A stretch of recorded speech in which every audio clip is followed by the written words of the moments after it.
নমস্কাৰ সকলোকে মই ইউটিউব চেনেল দীপাংকৰ ভিলেজ ব্লগলৈ আপোনালোকক সকলোকে স্বাগতম জনাইছোঁ। আৰু আজি ভিডিঅ'টো হৈছে এক দুখ লগা আৰু হিয়া উদাৰি যোৱা এক ঘটনা, যি ঘটনা আমি টিভি বা নিউজ চেনেলত সদায় চাই থাকোঁ আৰু দেখি থাকোঁ। তো তেনেকুৱা ঘটনা ঠিক একেই আমাৰ গাঁৱৰ যোৱাকালি এজন বৃদ্ধ মহিলাৰ লগত হৈ যোৱা দেখা যায়। তো আহক আমি তাৰে কিছু পৰিস্থিতি আমি চাওঁ। তো গাইজ ভিডিঅ'টো প্ৰথমৰ পৰা শেষলৈকে চাই থাকিব। তো কেনেকুৱা কি হ'ল, তো তাৰে পৰিস্থিতি কেনেকুৱা পৰিস্থিতি, তো সকলোবোৰ আপোনালোকক আগত দেখুৱাম। তো গাইজ আহিয়ে দেখিলোঁ যে বহুতো মানুহ ৰাস্তাত এনেকৈ দেখিছে কেনেকুৱাকৈ ভিৰ কৰি আছে। আৰু ঘটনাটো হৈছে যোৱাকালি ৰাতি কোনোবা দুৰ্বৃত্তই বৰষুণ পৰি থকাৰ সুযোগ লৈ সেই বৃদ্ধ মহিলাজনক মূৰত দাৰে কাটি মাৰি থৈ যায়। আৰু তাৰপিছত ৰাতিপুৱা গাঁৱৰে দুজনমান যুৱক তেওঁৰ ঘৰলৈ কিবা এটা সকামত আহিছিলে। তো তেওঁক মাতিছিলে, তো ঘৰৰ পৰা কোনো মাত অহা নাছিলে। তো সিহঁতে দেখিলে যে দৰ্জাখন বাহিৰৰ পৰা বন্ধ আৰু কোনো একো মাতবোল নাই। তো তেতিয়া সেই যুৱক দুজনে দৰ্জাখন খুলি দেখিলে যে মাটিত তেজে তেজ বৈ থকা সেই বৃদ্ধ মহিলাজনৰ দেহ।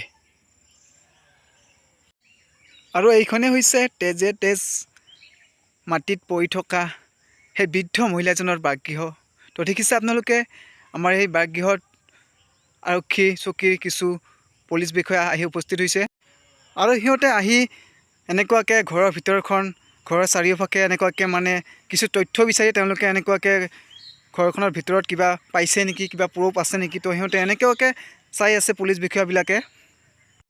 আৰু তেওঁৰ নিজা বুলিবলৈ কোনো সন্তান, কোনো ছোৱালী বা ল'ৰা ছোৱালী নাছিলে। তো তেওঁ অকলেই আছিলে এই ঘৰখনত। তো গাইজ দেহটো এতিয়া পষ্টমৰ্টেম কৰিবলৈ গোৱালপাৰালৈ লৈ যোৱা হ'ব, কাৰণ পষ্টমৰ্টেমটো কৰিবই লাগিব। এইবোৰ এনেকৈ মৰিলে, মানুহ ছুইচাইড কৰিলে হয়তো পষ্টমৰ্টেম কৰাটো অতিকৈ প্ৰয়োজন। তো গাইজ এতিয়া দেখিছে এম্বুলেঞ্চ আহিছে। তো দেখিছে কেনেকুৱা ভিৰ, মানুহৰ ভিৰ। তো এতিয়া এম্বুলেঞ্চত উঠাব, তো আপোনালোকে চাই থাকক।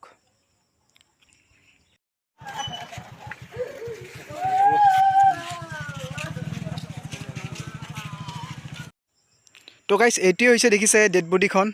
তো ডেড বডিটো এতিয়া গোৱালপাৰালৈ লৈ যাবৰ কাৰণে দেখিছে এম্বুলেঞ্চত উঠাইছে মানুহবিলাকে, দেখিছে ধৰি পেলাই উঠিছে। তো এতিয়া পষ্টমৰ্টেমো কৰিব তালৈকে লৈ। আৰু যোনে এই ঘৃণনীয় হত্যাকাণ্ড সংঘটিত কৰিছে সেই দোষীক কৰায়ত্ব কৰি উচিত শাস্তি দিয়াৰ বাবে ব্যৱস্থা কৰক। পুলিচ প্ৰশাসনক মোৰ ফালৰ পৰা বিনম্ৰ অনুৰোধ, তেওঁক যাতে উচিত শাস্তি পায় সেই দোষী। আৰু এই দুখ লগা ভিডিঅ'টো আজি ইমানখিনিয়ে আছিল।